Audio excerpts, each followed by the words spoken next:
सर्वदेवं सर्वमदं नित्यानन्दगुरुं भजे ईक्षणात्रयविध्वंसं गुणावस्थाविवर्जितं सर्वदेवं सर्वमतं नित्यानन्दगुरुं भजे ईक्षणात्रयविध्वंसं गुणावस्थाविवर्जितं सर्वदेवं सर्वमदं नित्यानन्दगुरुं भजे सर्वकर्तृत्व भोक्तृत्व नियन्तृत्व विवर्जितं सकलागम संवेद्यं नित्यानन्दगुरुं भजे सर्वकर्तृत्व भोक्तृत्व नियन्तृत्व विवर्जितं सकलागम संवेद्यं नित्यानन्दगुरुं भजे सर्वकर्तृत्व भोक्तृत्व नियन्तृत्व विवर्जितं सकलागम संवेद्यं नित्यानन्दगुरुं भजे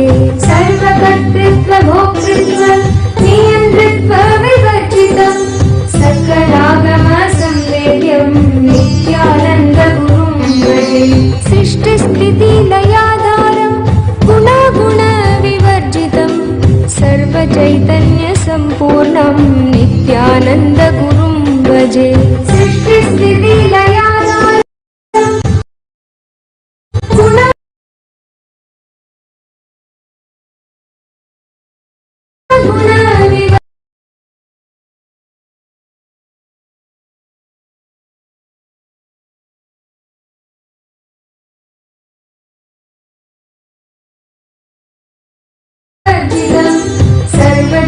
सर्वचैतन्यसम्पूर्णं नित्यानन्दगुरुं भजे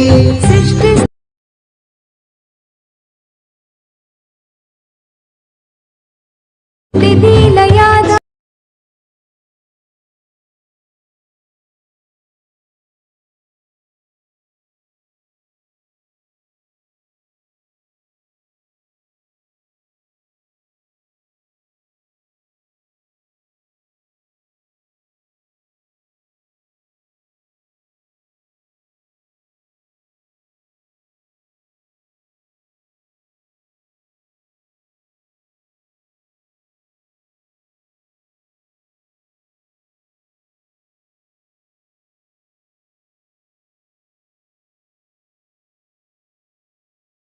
मन्दिरं महाभावं शुद्धचित्तं नित्यानन्दगुरुं भजे संसारसागरोद्धारं योगिकृत्पद्ममन्दिरं महाभावं शुद्धचित्तं नित्यानन्दगुरुं भजे संसारसागरोद्धारं योगिकृत्पद्ममन्दिरं महाभावं शुद्धचित्तं नित्यानन्दगुरुं भजे संसारसागरोद्धारं योगिकृत्पद्ममन्दिरं महाभावं शुद्धचित्तं नित्यानन्दगुरुं भजे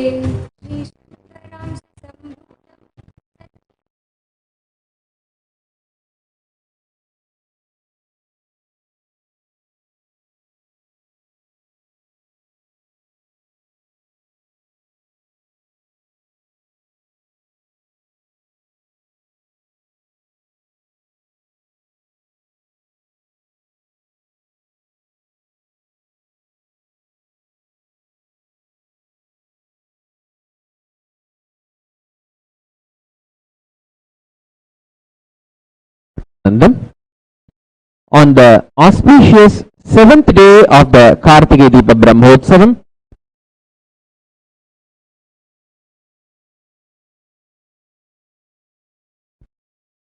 of Sri Nithyanandeshwara Paramashiva, the Panchamurtis of Kailasa, namely Sri Ananda Ganesha, Sri Valli Devasena Sameta Sri Ananda Subramanya Swami, Sri Nithyanandeshwara Paramashiva, Sri Nithyanandeshwari Parashakti and Sri Chandikeshwara Swami are gracing in Sarvalankara along with the Archavatara of Jagatguru Mahasannidhanam, His Divine Holiness Swamiji, in the Swarna Moshika Vahanam, Swarna Mayura Vahanam, Swarna Rishabha Vahanam, Rajata Simha Vahanam, Rajata Rishabha Vahanam and Swarna Hamsa Vahanam respectively in the Adi Kailasa Nithyananda Peetham,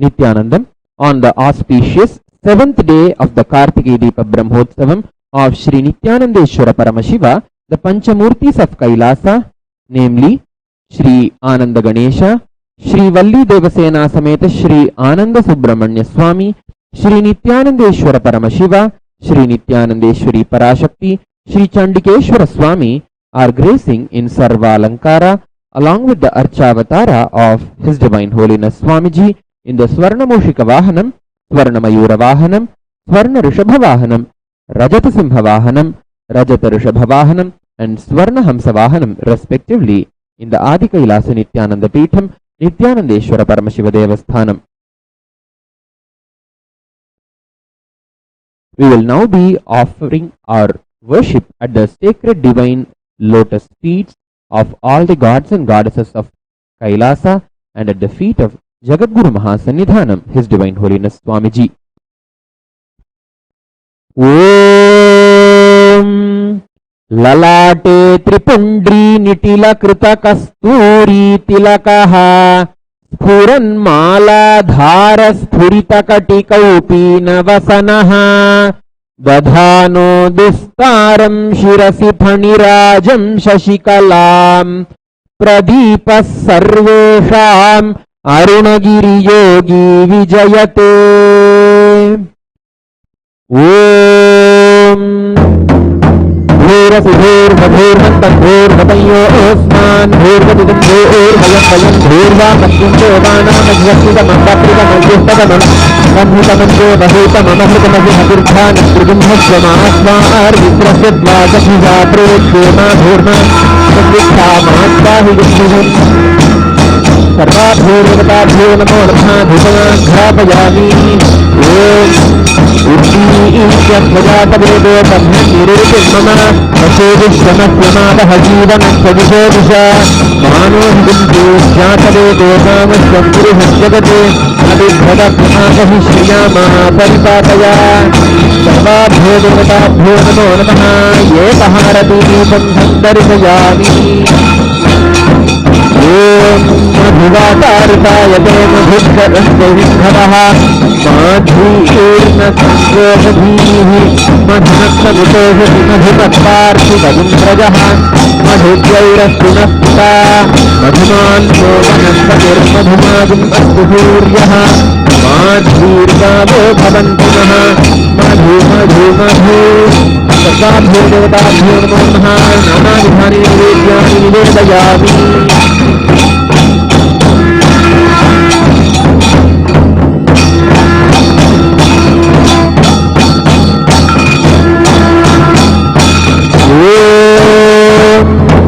Somovaye Paksharajyamagate Yo Raja Sutrajyo Vagome Nayagate Deva Suvanetani Havidum Subhavanti Ya Etavanto Vai Devanagim Sabaha Tayevasmi Saban Prayasnasti Tayevantrunasuvante Rajyaya Devatu Raja Bhavati Tanmaheshaya Vidmahe Bhakti Shuddhaya Dhimahi Tanna Shiva Prachodayate Sarvabhyo Devatabhyo Namo Namaha Sarvadeva Devi Surupaya Bhagavate Sri Nithyananda Paramashivaaya Namaha Sarvopachara Pujarte Sarvaparabha Kshamapanaarte समस्त मंगल प्राप्त्यर्थे आनंद कर्पूर नीराजनं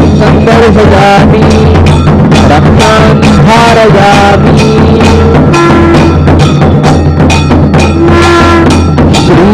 श्रीनाथादिगुरु प्रमंतसुलभं श्रीराजराजेश्वरं श्रीचक्राकृतिकोमशैलवपुः श्री षोडशारणात्मकम् श्री षोडाधिषडध्वसौधसदनम् ब्रह्माण्डकोट्यूर्ध्वतः श्रीवन्तम् श्रुतिवादगोचरपदम् देवे परम् दैवतम् ఏకాకార సమస్తలోక జనక హేమాద్రి బాణాసనం నాగావాస కీటకుండలధరం నాగేంద్ర భూతోజ్వలం రాకాచంద్ర సమాన కాంతి వదనం రాజీవ నేత్రార్పితం శోకారణ్యదవామలం శుభకరం శోణాద్రినాథం భజే శాక్తేనానేన కటలో విజ్ఞేయో నిష్కల శివః విద్యాదికులాప్రాంతం మంత్రసింహాసనస్థితం శుద్ధస్ఫటిక సంకాశం ద్వాత్రింశల్లక్షణాన్వితం పద్మాసనస్థం పంచాస్యం ప్రతివక్త్రం త్రిలోచనం దృక్రియేచ్ఛా విశాలాక్షం జ్ఞానచంద్రకలాన్వితం ధవళేశానవదనం గీతతత్పురుషాననం కృష్ణఘోరముఖోపేతం రక్తాభోత్తరవక్త్రకం యుష్వేత పశ్చిమాద్వైకం సద్యోజాతం సమూర్తికం నాగోపవీతినం శాంతం జటాఖండేందుమండితం శక్త్యవీశూరఖడ్మాంగవరం వ్యగ్రకరాంబుజం దక్షిణైరథ బీజపూరకం నాగాక్షసూత్రనీలాబ్జం బిభ్రాణం పంచభుక్కరైః దివ్యగంధానులిప్తాంగం దివ్యపుష్పైరలంకృతం హారకంకణకేయూరైర్ముద్రితాభిరలంకృతం సంచింత్యమూర్తేరుపరి శక్తిమాత్ర విజృంభణం లింగాకారోపమర్దేన భావనే లింగతాం త్యజేత్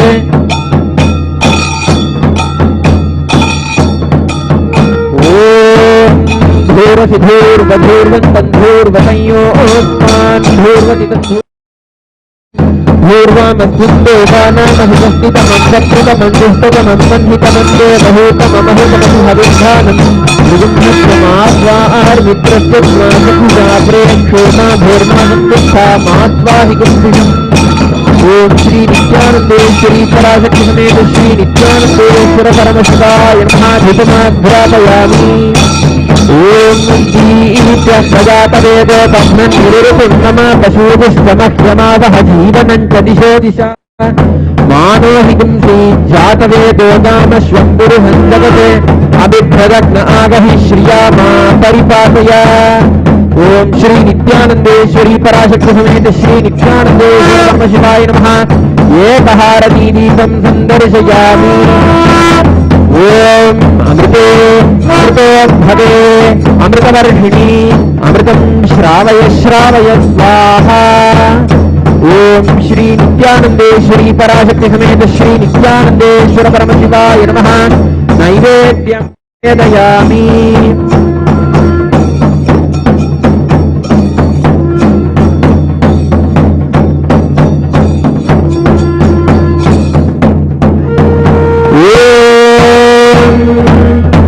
सर्वस्यास्ति सर्वज्ञजित्यै सर्वमेव तेनाप्नोति सर्वं जगति सदाशिवाय विद्महे सहस्राक्षाय धीमहि तन्नः शिवः प्रचोदयात् ॐ तन्महेशाय विद्महे वाग्निरुद्धाय धीमहि तन्नः शिवः प्रचोदयात् ओम श्री नित्यानंदेश्वरी पराशक्ति समेत श्री नित्यानंदेश्वर परमशिवाय नमः सर्वदेव देवी स्वरूपाय भगवते श्री नित्यानंद परमशिवाय नमः सर्वोपचारपूजार्थे सर्वापराधक्षमापणार्थे समस्तमङ्गल प्राप्त्यर्थे आनंद कर्पूर नीराजनं दर्शयामि रक्षां धारयामि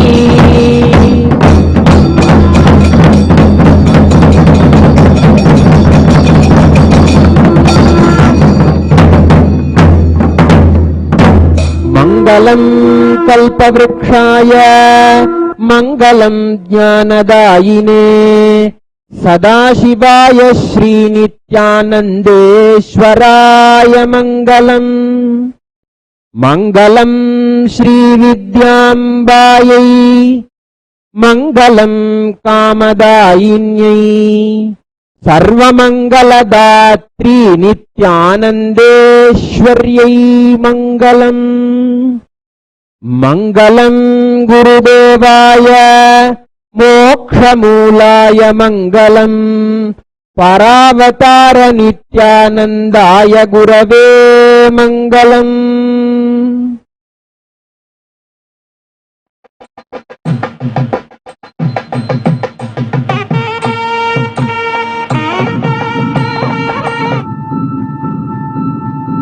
Hinduism cannot live exclusively as one sampradaya. No. All sampradayas of Hinduism is an ecosystem.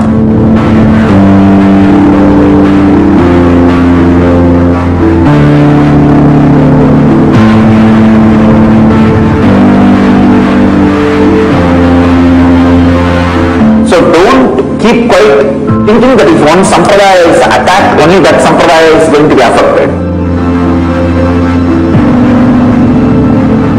All of us are ecosystem.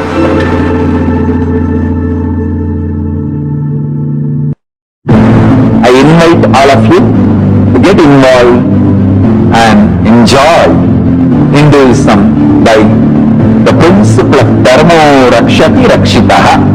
When you protect dharma, dharma protects you.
Nithyanandeshwar Paramashiva Samarambam Nithyanandeshwari Parashakti Madhyamam Asmadacharya Paryantam Vande Guru Paramparam.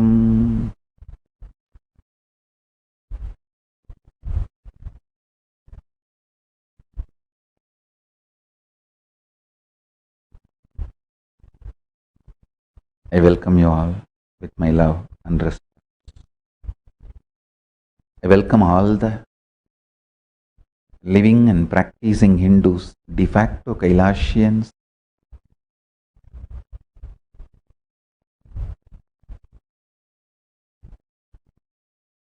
all the Sarvanyapita Kartas, Yajamans, manifestors, Sarvavarityagis, Srimahans, Mahans,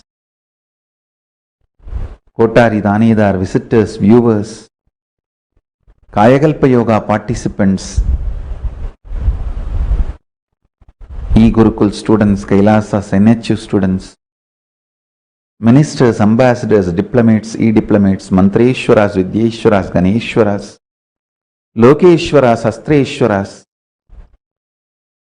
Paramashiva Ganas, Paramashivoham Season 16 participants, I welcome all of you with my love and respect.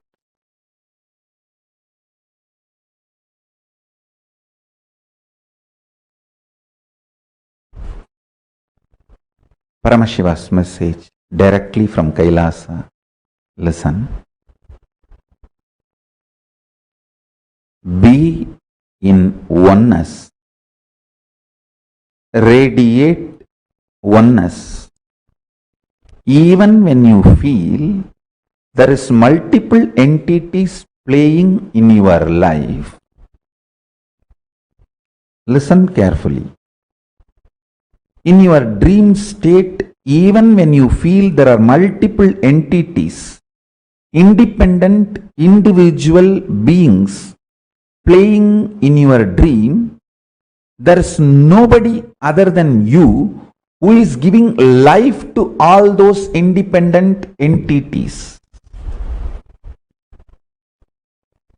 In your dream, even though you feel and strongly believe and cognize there are multiple individual entities and beings playing in your dream, there is no multiple individual entities other than you who is giving life to all of them and playing your dream.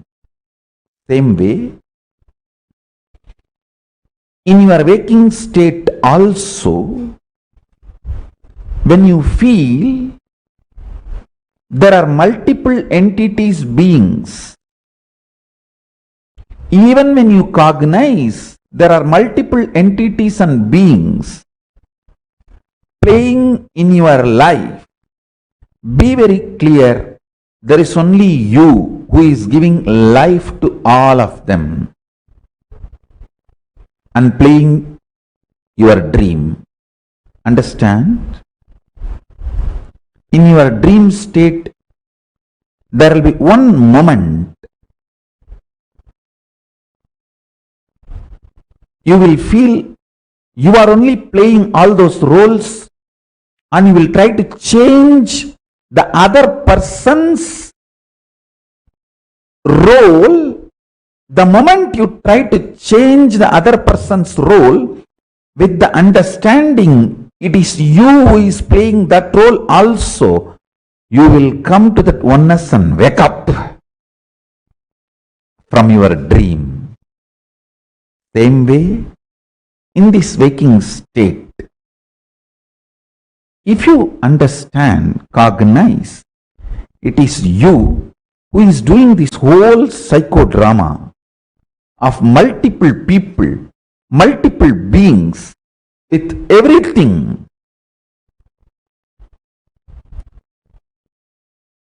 You will naturally use that power of oneness, Shakti of oneness, to change things, people, happening as multiple beings and individuals as you want. In that manifestation, effort to manifest, you will wake up to Turiya state. In your dream, nobody else is playing many beings and individuals, even though you perceive many beings and individuals. This cognition is knowledge, jnana. You try to make all of them do as you want with this jnana, is Shakti. When you try to do that, you wake up from the dream to the higher state, that is Buddhi. Same game happens in waking state. In this waking state, Even though there are multiple peoples, beings cognized by you, in reality there's no multiple beings and people in your life. It is only you who is manifesting as multiple people and beings playing this game. If you understand this whole psychodrama, that will awaken jnana in you. This cognition, even though you cognize, you think there are multiple people playing in your life, it is only you who is giving life to all. This cognition is jnana. With this cognition, when you try to bend others' role in your life as you want, that is called Shakti. Play this. It's very easy. When that Shakti starts manifesting, you wake up and realize the Turiya state. That is called Buddhi. In dream state, what happens? In waking state, what happens? In Turiya state, what happens? I'll describe step by step. Listen. In dream state, you see Swapna Sariris, multiple beings with a Swapna Sarira, dream body, which is your own manifestation. Even though no one else can enter into your dream, you make all of them and play the game. Realizing you are Swapna Karta, your Swapna's Karta is you. That makes you a jnani in your dream. When you decide to use this knowledge and play others' roles as you want, it makes you as Shaktivanta, Shaktiman in your dream. When you wake up, always when you try to bend others' role in your dream, you wake up from the dream. That makes you Buddhiman of your dream. Same thing in the waking state. Here you see people with Sarira, Stula Sarira. In the dream, you see people with Swapna Sarira, dreams body. In the waking state, you see people with Stula Sarira, physical body. Even though you cognize there are many people playing in your dream, please be very clear. There is only you who is giving life to all of them and playing your waking state, Jagrat state, with many physical bodies, Stula Sarira. When you get this knowledge, you are a jnani in waking state. When you start using this knowledge and bend people in your life as you want, you become Shaktiman in the waking state. When you wake up from this waking state to Turiya, you become Buddhiman of this state.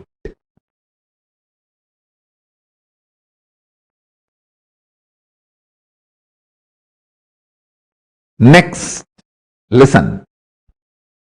Listen, next. You may be wondering why I was smiling that wide. Some people who are sitting with me and listening to satsang physically realized, and without their knowledge, they made a sound, wow. So that is why. Even people who are sitting with me are now only waking up.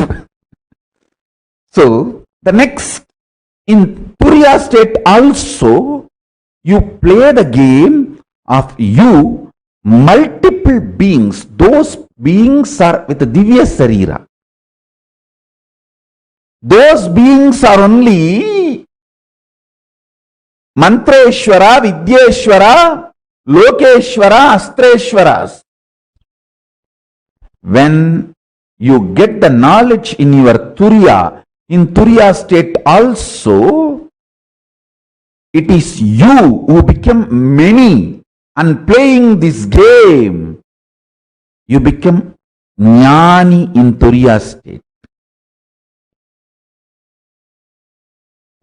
When you start bending Mantreshwara, Vidyeshwara, Astreshwaras, Lokeshwaras as you want, you become Shaktiman in Turiya state. When you wake up from Turiya and reach Turiyadita and manifest Turiyadita, you become Buddhiman of Turiya and Turiyadita. You become Paramashiva. Listen to this step by step. Listen to this satsang 2-3 times so you can understand. In dream state, how you play the drama. In waking state, how you play the drama. In Turiya state, how you play the drama. And how you manifest Turiyadita, Paramashivatva. Arunagiri Yogeshwara has given me a very sacred secret about biochemistry of Turiyadita. Listen. Rasavada, alchemistry science mapped to your body is biochemistry science. Biochemistry of Paramashivatva. I'll repeat these words in Tamil because I heard it in Tamil from him. Kabam uyir kabadappa kolayarukka uyir kolayarum. It means the Kaba energy, Kava component of that Vada Pitta Kapha doshas. In Ayurveda there are 3 doshas, Vada Pitta Kapha. The Kapha dosha, it's an energy also if you know how to use it. This Kapha dosha will destroy the life energy. There is one more word you used, Kolai. Kolai, that word has 2 meanings. One, mucus. Another one, coveredness. He said, the mucus in you will make your consciousness covered. When you become covered, you start thinking there are multiple people in your life and there are multiple people paying in your life, and you start continuously blaming others. Understand? Blaming others is the quality of the covered. Even if others are attacking you, if it is reality, even if it is fact, taking responsibility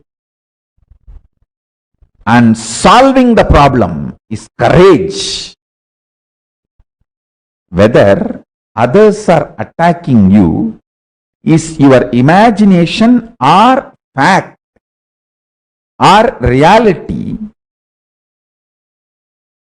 taking responsibility for it and solving is the quality of courageous being. Blaming others, cognizing others, putting the responsibility on others is cowardness. In Tamil, there is one word, Kolai. That word has 2 meanings. One, mucus. Another one, cowardness. my guru told me, கோழை உயிர்கோழையப்பா, கோழை உயிர்கோழையாக்கும். It means, I'll give you the gist of what he transmitted to me, what he blessed me as the biochemistry of science of waking up to Turyatita. If you practice this science for 1 month, 2 paksha, we can make the samyama Turyatita samyama. For 2 paksha, do this alchemy. Avoid all food related to kapha and mucus in your body. Mucus free food. Understand clearly. All the coveredness of your willpower, see, your willpower experiences coveredness in 3 levels. 1, not feeling powerful to manifest what you want. Second, not thinking through, planning or acting. Third, strongly feeling your opposite powers, opponents other than you are extremely powerful. It may be persons, situations, places. All of them are extremely powerful. They may overpower you. The intense fear. All these are definitions of coveredness of will. When your will collapses into coveredness, these are all the experiences you manifest. I tell you, too simple.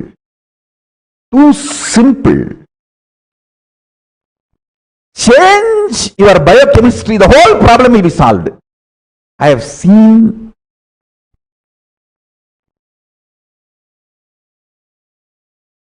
when I applied my Guru's words in my life, I have seen this in my life. Whenever my disciples obeyed me and used these methods and techniques, I have seen them going through amazing transformation. Just 2 paksha means either Amavasya to Paurnami or Paurnami to Amavasya. You see, actually, Amavasya to Paurnami, Paurnami to Amavasya. Each is 1 paksha. Amavasya to Paurnami is 1 paksha. Paurnami to Amavasya is 1 paksha. Have 2 paksha, 1 Krishna paksha, 1 Amara paksha. Sorry, 1 Sukla paksha, 1 Krishna paksha. Sukla paksha is growing, Krishna paksha is coming down. So 2 paksha. It will be almost like a 31 days, roughly. Sometimes it will be 30, sometimes it will be even 32. 2 paksha. You can make it like a Paurnami to Paurnami or Amavasya to Amavasya.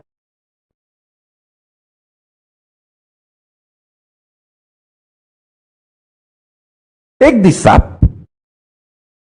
Eat only fruits, vegetables, spinach. Keerayum, Kaigariyum, Palamum, Mathiram. I am repeating those Tamil words. Please understand. See, whenever I speak about the Shastras, I try to repeat the original Sanskrit words to keep it alive and put it on record. Whenever I speak about my experience with Arunagiri Yogeshwara, I am repeating all those Tamil words I heard directly from him, so that it is on record forever.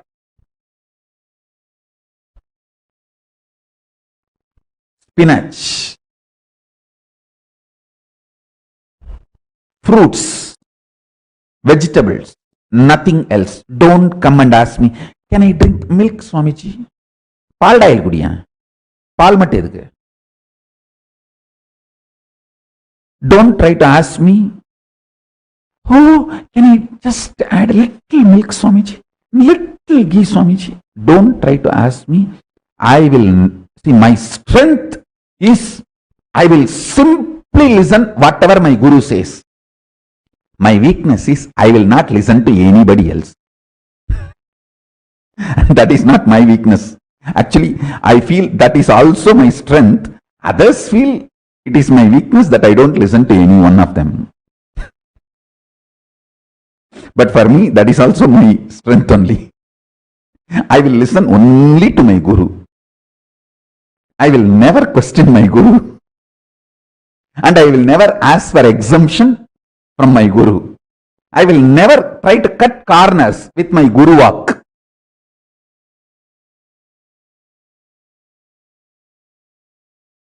Sometimes stupidly I tried and suffered for it for quite a long time.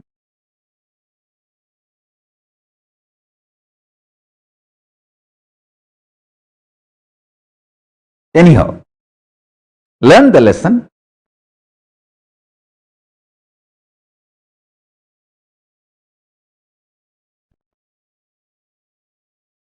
Just only these three.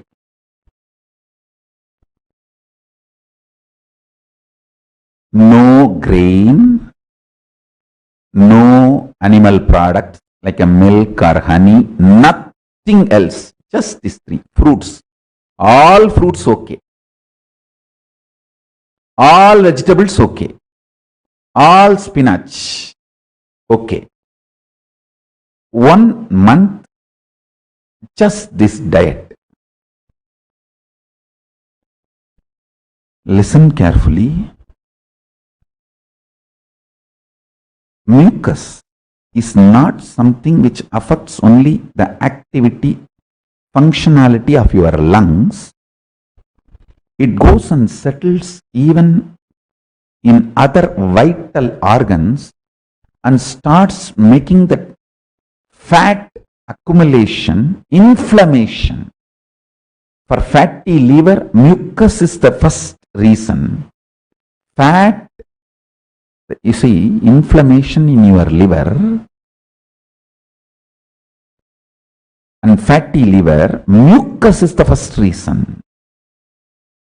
Then fat gets built. That's secondary.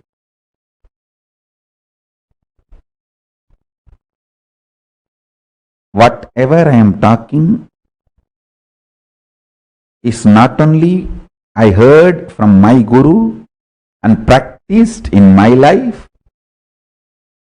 Many of my disciples also practiced in their life. Highly benefited. Every truth I am uttering is verified with the principles of Ayurveda and Paramashiva's teachings about food, medicine, and the great Siddha tradition I inherited from my gurus. So listen. Being true to all of them, I am revealing these signs to all of you. As I said many times earlier satsang, I want to repeat now. I love you. I want you happy, healthy, blissful, enlightened. That is why I am revealing all these truths to all of you as it is. See, when I say eat only fruits, vegetables and spinach for 1 month, I know how much sacrifice you need to do. You have to give up your stupid pizza, vanilla ice cream. So many things you have to give up. I know. And let me be very honest. I really don't like to torture you or make you do sacrifices without a real reason. If I am asking you,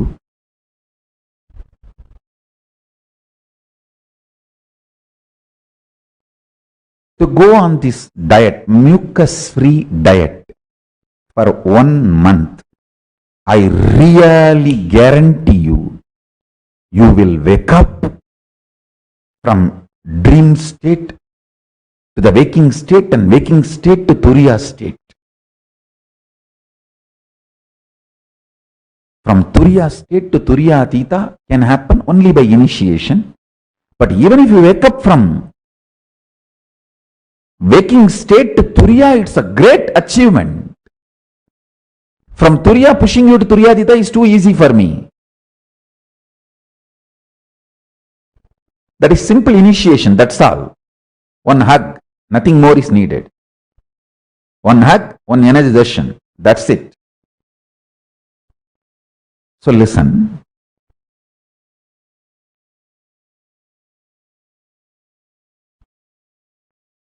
Mucus-free diet not only brings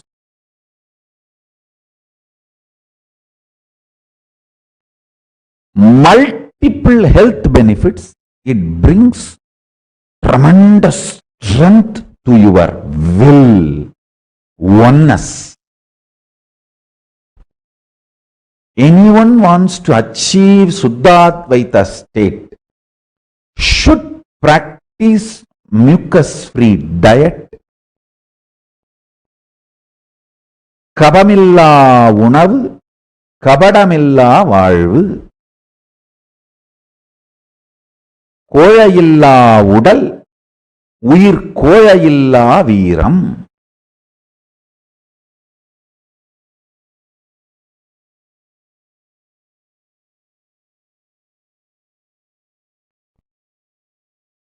I guarantee you 100 times more intense power manifestation when you take mucus-free diet.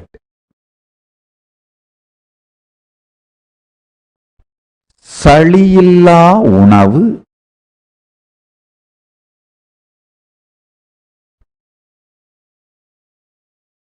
உடலுக்குள் சளியை சேர்க்காத, சளி கோர்க்காத உணவு.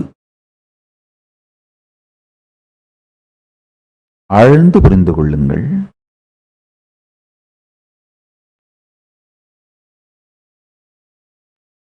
சளியில்லா உடல் ஞான பெருவெளியை காட்டும்.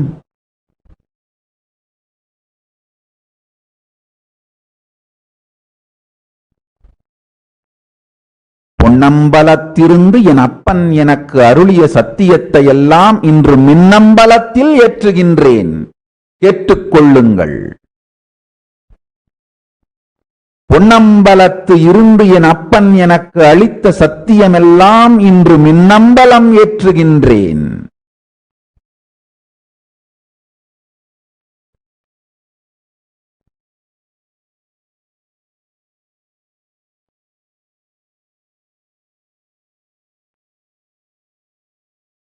Please understand,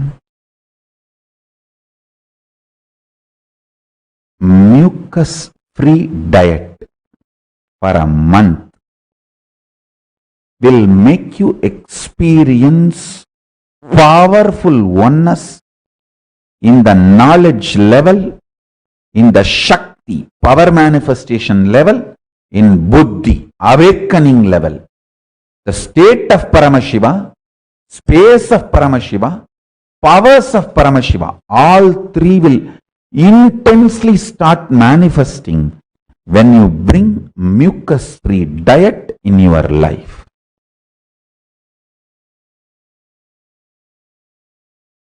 For people who just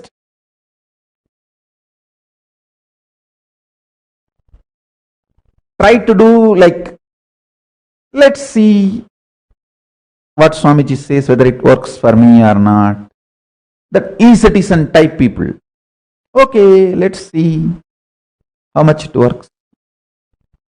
For that kind of people, I request try at least 1 month. All sincere seekers who really feel, hey, I have to do what Swamiji says. Those sincere kind of people, try for a little longer time. You will experience Kayakalpa when you make your body mucus free, toxins free. Kayakalpa happens in you. You can live long. Hey, I am going to be here in this body, operating this body, healthy, happy, living long life, kicking around.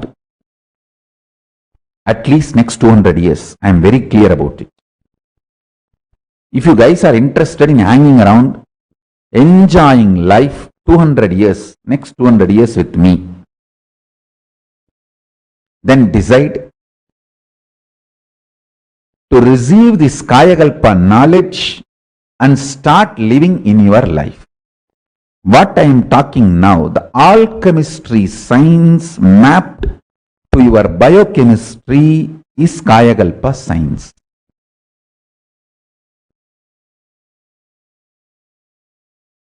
One of the aspect of Kayakalpa is mucus-free body. Next is detox, toxin-free body. Saliyil udalum, மலமில் உடலும் திவ்ய சரீரமாகும். சளியில் உடலும் மலமில் உடலும் சஞ்சலமில் மனமாகும்.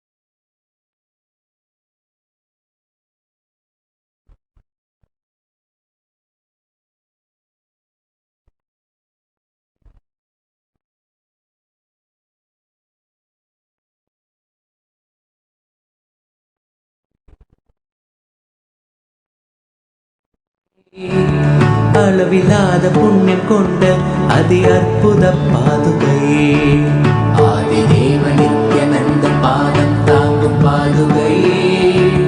அளவில்லாத புண்ணியம் கொண்ட அதி அற்புத பாதுகை. சோதி தெய்வம் நித்தியம் வரும் சேதி தன்னை கூறவே, சோர்ந்திடாது பிறவி தாங்கும் சீர்மிகுந்த பாதுகை. சோதி தெய்வம் நித்தியம் வரும் சேதி தன்னை கூறவே, சோர்ந்திடாது பிறவி தாங்கும் சீர்மிகுந்த பாதுகை. ஆதிதேவ நித்யானந்த பாதம் தாங்கும் பாதுகை. அளவில்லாத புண்ணியம் கொண்ட அதி அற்புத பாதுகை. ஆதிதேவ நித்யானந்த பாதம் தாங்கும் பாதுகை. அளவில்லா நடை பயில துகள் பிறப்பி பூமியில், ரோக சோக தோஷம் தன்னை தீர்க்கும் சத்திய பாதுகை. நித்யனவன் பாதம் தன்னை பற்றுதற்கீடலால், பற்றும் பாவம் போக்க பக்தர் பற்றி கொள்ளும் பாதுகை. நித்யனவன் பாதம் தன்னை பற்றுதற்கீடலால், பற்றும் பாவம் போக்க பக்தர் பற்றி கொள்ளும் பாதுகை. சரணடைந்த பக்தர் தன்னை கருணையோடு ஏந்தியே, பரம நித்யன் பாதம் தன்னில் சேர்த்தருளும் பாதுகை. சரணடைந்த பக்தர் தன்னை கருணையோடு ஏந்தியே, பரம நித்யன் பாதம் தன்னில் சேர்த்தருளும் பாதுகை. பாதுகை நித்யன் பாதுகை, பாதுகை நித்யன் பாதுகை, பாதுகை நித்யன் பாதுகை, பாதுகை நித்யன் பாதுகை, பாதுகை நித்யன் பாதுகை, பாதுகை Nithyan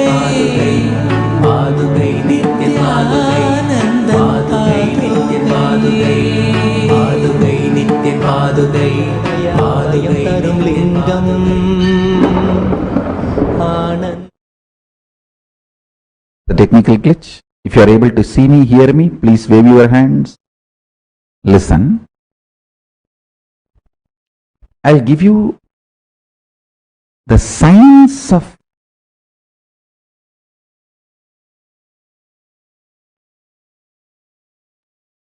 alchemistry,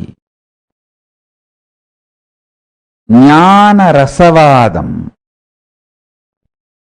Listen carefully.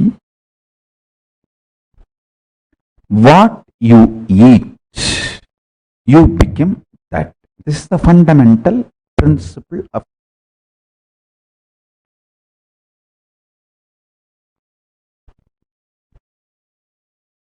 alchemistry. I am not trying to say if you eat goat today, tomorrow you will become goat. No. If you eat dog, tomorrow you will become dog. No. But if you are continuously eating goat, pig, dog, all those bio-memories will become your bio-memory and they will interfere very strongly and influence very strongly your tendencies, attitudes, memories, action, reaction, perception, your very existence itself. That is why eat food with less biomemory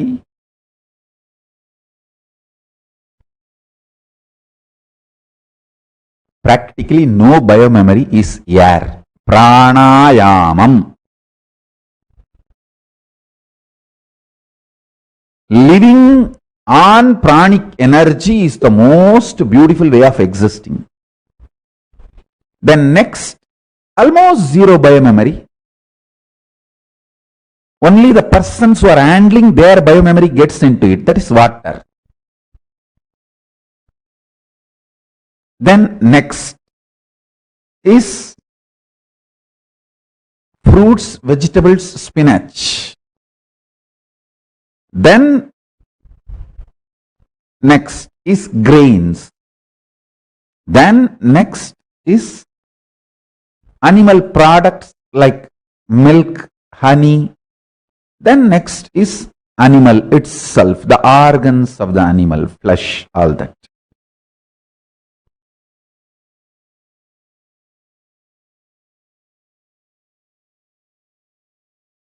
A-class food is pranayamam. Just through the breathing, living.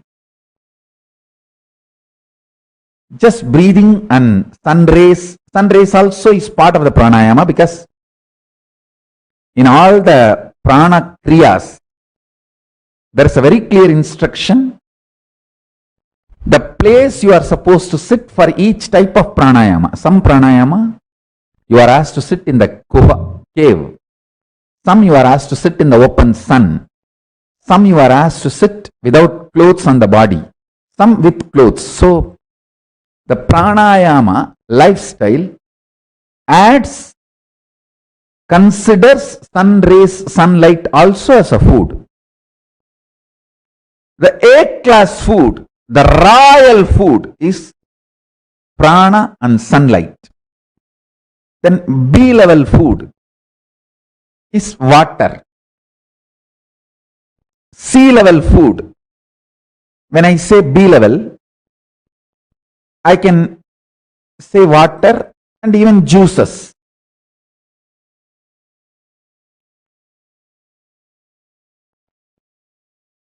C-level food is fruits, vegetables, spinach. D-level food is grains. Then E-level food is the animal products like milk, buttermilk, curd, honey, ghee. Then next lowest is organs of the animal, like a flesh,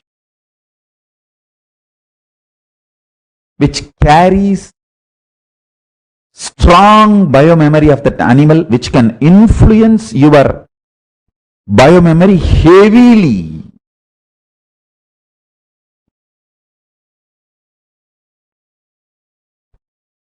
Be royal. Take only A level, B level, C level food. Don't be a cheap chandala. Only chandalas eat the lowest level food. People try to tell me, oh, in Vedas also there are some rituals where the rishis consumed the animal, the body parts of the animal and flesh. Hey, stop. They were powerful enough even to make the animal's biomemory into divine biomemory. And ritualistically a huge transformation has happened. The whole process is different. Don't try to compare yourself with the rishis. And first of all, there is a lot of misinterpretation and manipulation in those verses when they are translated by the non-practicing Hindus and Hindu invaders. Second, that whole alchemy science is different. Don't try to compare yourself to that rishis. Then do what Shankaracharya did. He drank the molten lead and molten steel. You do that. Then you can eat the non-veg which rishis ate.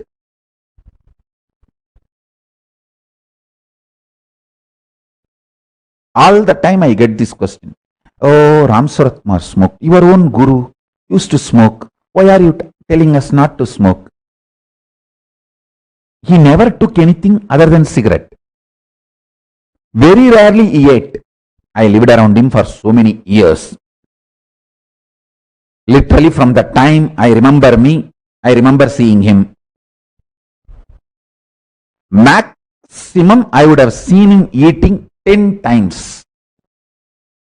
That also in the later period of his life, when Sangha grew up, when organization happened, for the sake of devotees, he used to eat. For years I lived around him. He only smoked. Rarely 2 sips of tea. You also do that, then smoking is not a problem. If you are not able to do, then don't imitate him. Follow him. Don't imitate him. Imitating is different, following is different.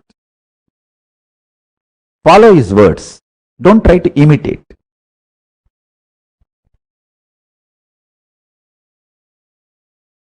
Let me solve this issue once for all. What I am revealing is the science of alchemistry, making your body for enlightenment and power manifestation.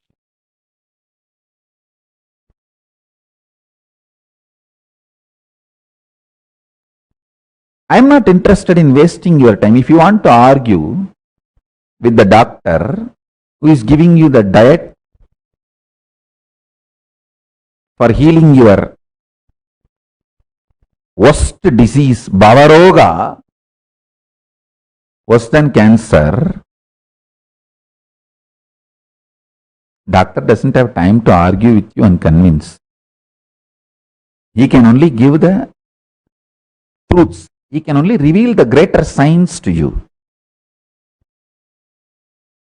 So I am only going to reveal the greater science to you. All my disciples enjoy.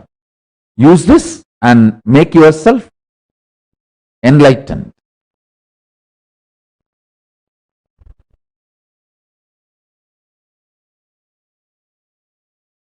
I also have a very powerful recipe to cleanse all the mucus you acquired in your body.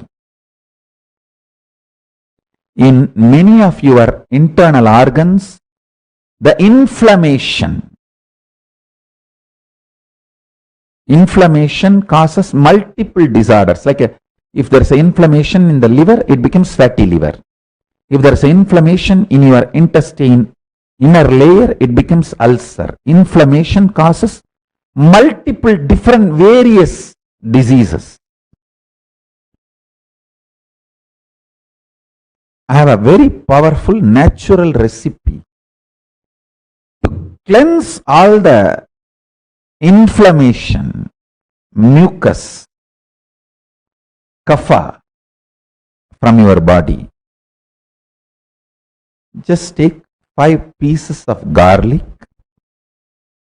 and 1/4 spoon turmeric powder, all organic. 1/2 spoon jeera. I can project this recipe. I am projecting this recipe. 5 parts of garlic, 1/4 spoon of turmeric, 1/2 teaspoon jeera. Boil in water. Crush all ingredients in mortar and pestle and drink at night. It can really detox you. I will say this is one of the nectar for Kayakalpa. Jeera is cumin seeds. Geera. Cumin seeds.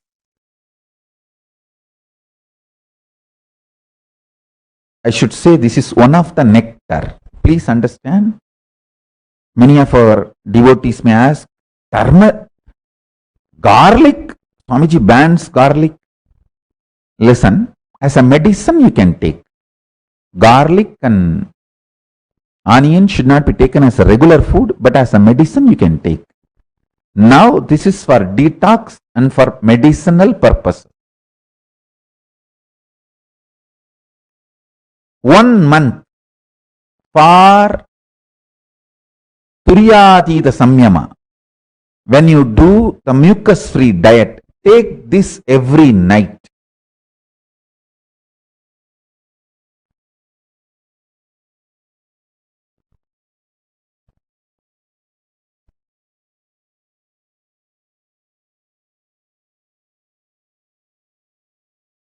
Now, you should see this satsang 2-3 times. You will understand how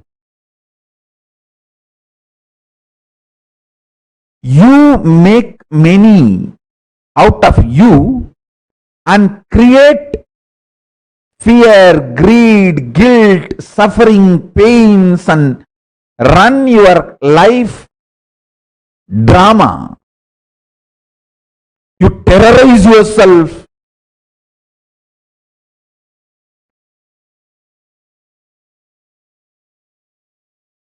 Even the elephant which is chasing you, anaconda which is chasing you, dinosaur which is chasing you in your dream is you, nobody else. Swamiji, I can believe even the dinosaur, anaconda, snake which is chasing me in my dream is me. Even that I can understand logically. But how do you convince me? My wife is me.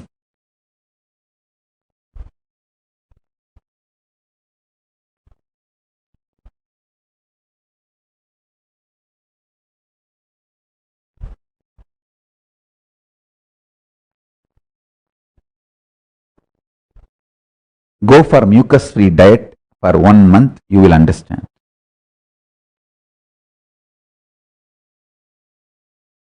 Even the partners of your nightmare is you. Whether partners of your nightmare or partners of your wet dream, they are all extension of you.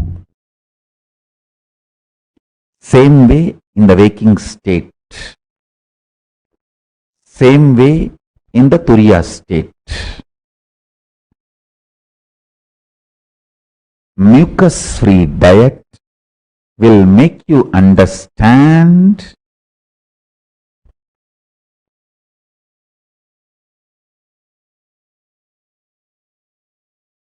this drama you are doing, making actually in the dream when you become multiple and empower all those multiple people, and you yourself believe these multiple people are influencing you. I will call that only as the real multiple personality disorder. And when you try to do the same thing in your waking state, I will call that as a conscious multiple personality disorder.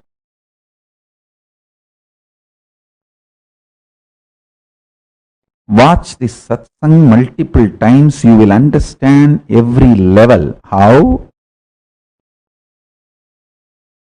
When you delude yourself from the oneness, you manifest multiple and try to make your life suffering. How? When you start understanding the oneness, step by step you grow knowledge, jnana, and you grow shakti, then you grow buddhi. Wake up in every level. And how? This alchemy science which I am giving you, the mucus-free food will help you in raising yourself next. And how it will help you manifest powers. You will understand everything step by step. And I tell you, all the Adinavasis, Kailasavasis, if you just go for mucus-free diet, all problems inside Adina will be solved. It is internal inflammation that is responsible for your external bursting. If you are using anger in your lifestyle, day-to-day life, to get what you want done, you are stupid, chandala. You are full of inflammation inside.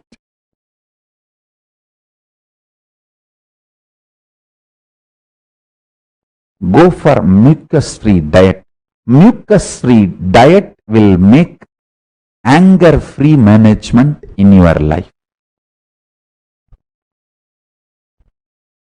In Sangha, if somebody is screaming at you, tell them, take up mucus-free diet.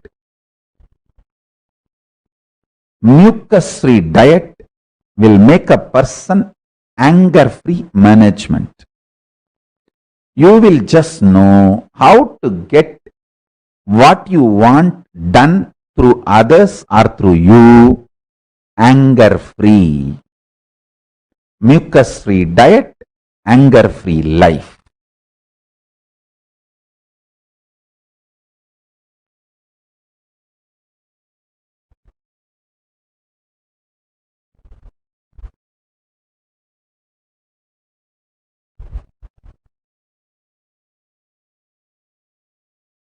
And one more thing, when you make yourself mucus-free, you become so energetic, so alive. You will be like Papa, Skandamata. She turns the whole room upside down in 3 minutes. 3 minutes is the time for her. That's it. Nothing will be in its place. And it will take 3 days for you to arrange the room again back. That high energy. Mucus-free diet will bring such high energy in you. You will be intensely workaholic. Intensely workaholic.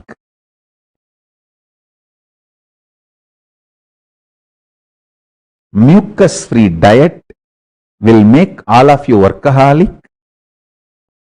So naturally you will not use anger on yourself and on others to get what you want done. When you don't use anger on you, you will not use it on others also. Your life will become anger free.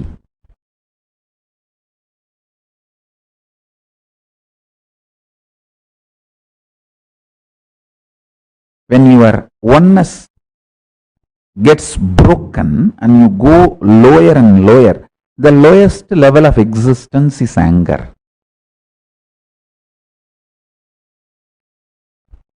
Mucus-free diet will raise you.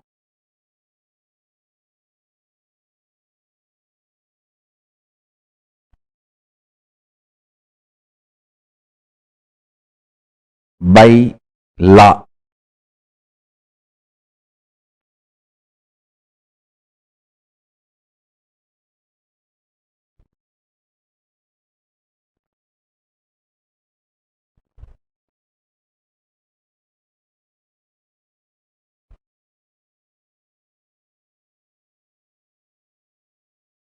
Now, in Kailasa, I am passing an executive order.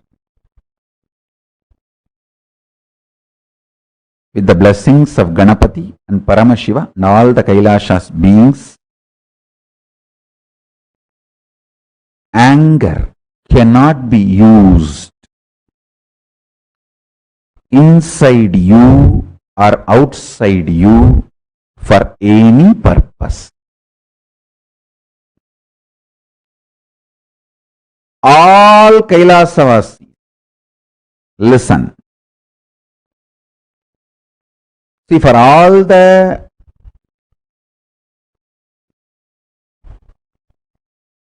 Kailasians, people who are in your own place, just followers or some, okay, the casual followers. For you all, this is a spiritual instruction. For all Kailasians, Adinavasis, this is law. Anger cannot be used internally towards yourself or externally towards others for any purpose, for any reason. Anger is banned. Anger has no justification. Without any justification, anger is banned.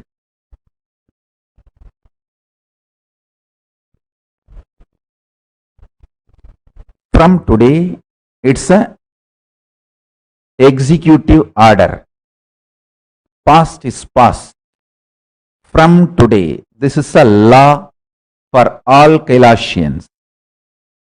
Spiritual advice and spiritual suggestion for all Kailasians.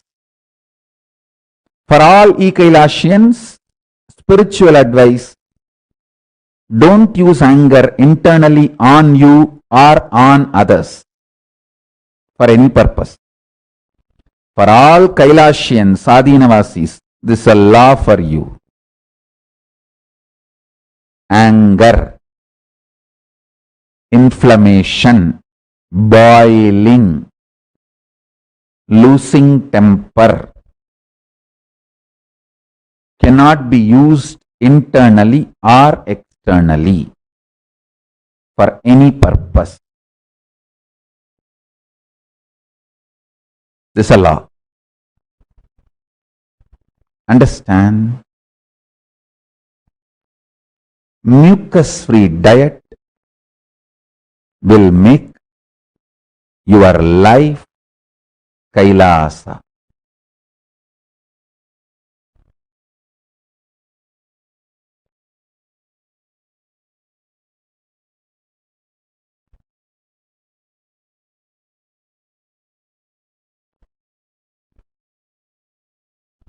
So the essence of today's satsang is mucus-free diet will take you to Kailasa.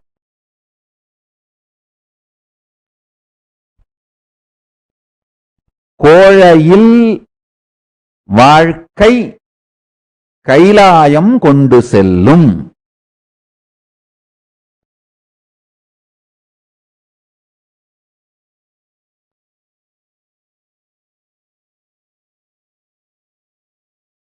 So with this, I bless you all. Let's all radiate with integrity, authenticity, responsibility, enriching, causing, living Shuddhatvaita Saivam.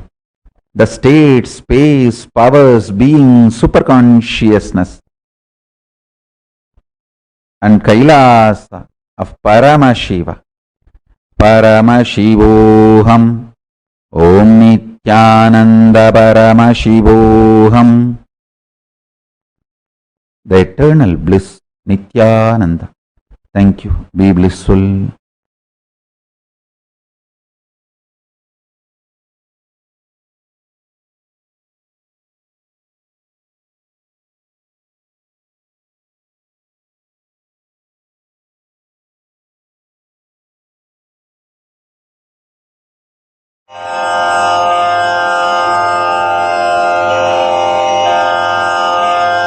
Shri कैलासोन्नतद्वादशान्त Shyamala पीठारूढ Shri Meenakshi सुन्दरेश्वरा भिन्नस्वरूप परशिवपुत्र रत्न कुमार गुरुमण्यतुल्यावतार श्री पार्वती स्तन्यपानलब्ध दिव्यज्ञान विश्रुत सकल निगमागम सारभूत द्राविड वेद प्रवक्त्रे श्रीमत् परमशिव करुणा समधिगत मुक्तामय चतुरश्रयान गीयमान छत्र चामर श्रीचिह्न काहलादि समस्त बिरदावल्यलङ्कृत ज्ञान विज्ञान चक्रवर्ती सर्वजन संघ सद्यो निर्वाण दीक्षा व्ययापवर्गवर्ष विश्राण जीमूत परमत कलभ केसरी शैव सिद्धांत स्थापनाचार्य श्रीराजाधिराज पांड्य महाराज गुरु क्षपण शाक्यादि महांधकार निवारण ज्ञान भानु वीक्षणानर्हार्हध्वजोच्छेदन पूर्वक श्रीमद्वृषभध्वज स्थापक शैव समय कर्त्रे सर्वज्ञ पीठारूढ़ श्री जगद्गुरु श्री ज्ञान संबंध देशिक स्वामी वागीश सुंदर माणिक्य वाचक स्वामिनाम् अवतार भूत श्री ज्ञान संबंध स्वामी पुनरुद्धृत श्यामला पीठ सर्वज्ञ पीठ त्रिनवत्युत्तर द्विशततम गुरु महासन्निधान अरुणगिरि योगीश्वर परंपरागत अरुणाचल सर्वज्ञ पीठ गुरु महासन्निधान कैलास परंपरागत कांची कैलास सर्वज्ञ पीठ त्रयस्त्रिंशदुत्तर द्विशततम गुरु महासन्निधान नित्योत्सव नित्य मंगल नित्य कल्याण नित्य रजित कैलास परंपरागत आदि कैलास नित्यानंद पीठ महासंस्थान महासिंहासन पीठ कर्तः साक्षात् श्री परमशिव समुद्भूत कैलास परंपरागत वैवस्वत मनु इक्ष्वाकु हरिश्चंद्र भगीरथ श्रीरामचंद्र शूरसेन इत्यादि अनवच्छिन्न सार्वभौम चक्रवर्ति परंपरागत चतुष्षष्टि योगिनी मंडित चतुष्षष्टि संप्रदाय प्रवर्तक मनुधर्म शासन सूर्यवंश प्राप्त सर्वज्ञ पीठ सुरांगी साम्राज्य मूर्धाभिषिक्त चूड़ामणे साक्षात् श्री परमशिव समुद्भूत कपिल महागुरु पुनरुद्धृत महानिर्वाणि पीठ अष्टोत्तर सहस्र श्री महामंडलेश्वर साक्षात् श्री परमशिव सिंहासनाभिषिक्त समस्त गणनायक श्री महागणपति समारंभ अनवच्छिन्न पीठाधीश्वर गुरु परंपरा प्राप्त अटल पीठ अष्टोत्तर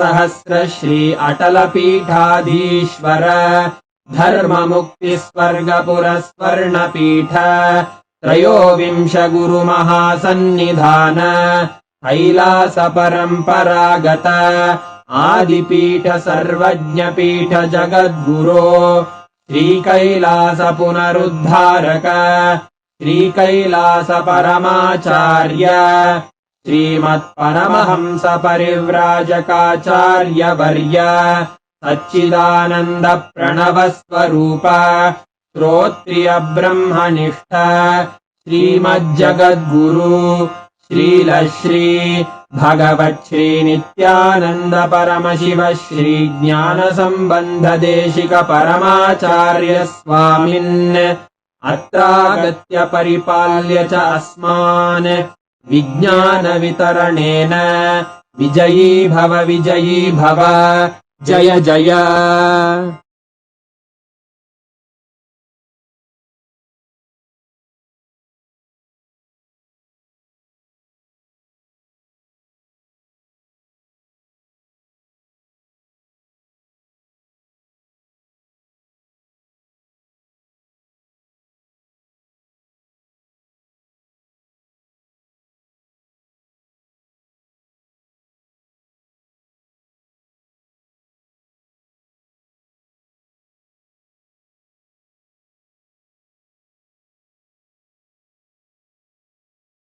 KAILASA is Om Nithyananda Paramashivoham.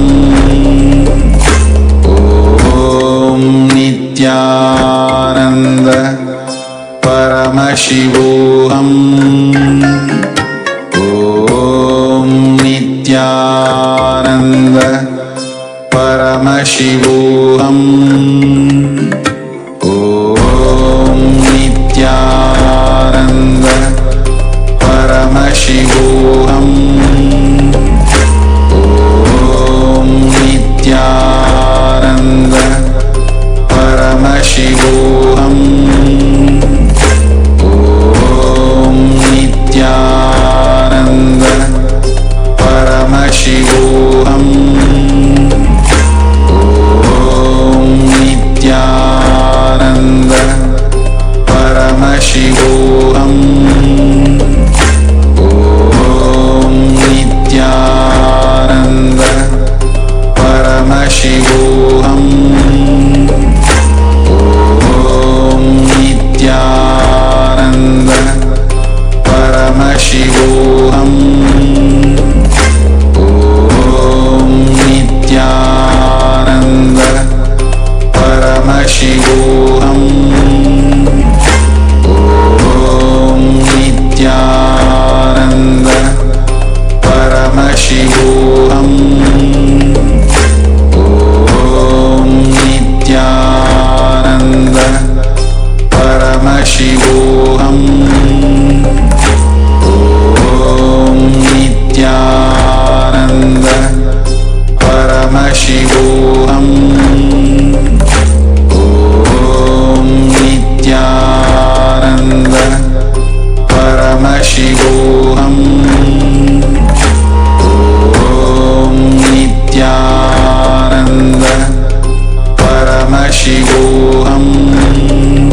mucus-free diet, which is the game changer.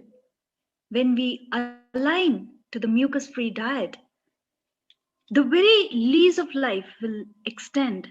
And as we all, the many human beings suffered with the anger, the very concept of anger itself will disappear in our lives.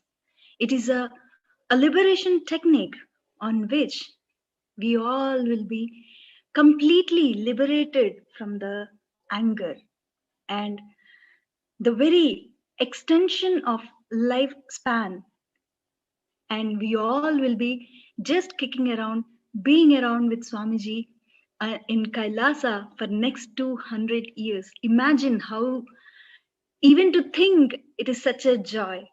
So everybody, join us for the next pre-satsang. Join us for the mucus-free diet. Join Kailasa for the Hindu odes. And wish you all for a good day and good night. Thank you, Nithyanandam.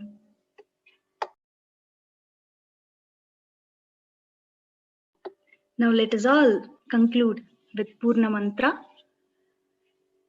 Om Purnamadav Purnamidam Purnat Purnamudachyate Purnasya Purnamadaya Purnamevavasishyate.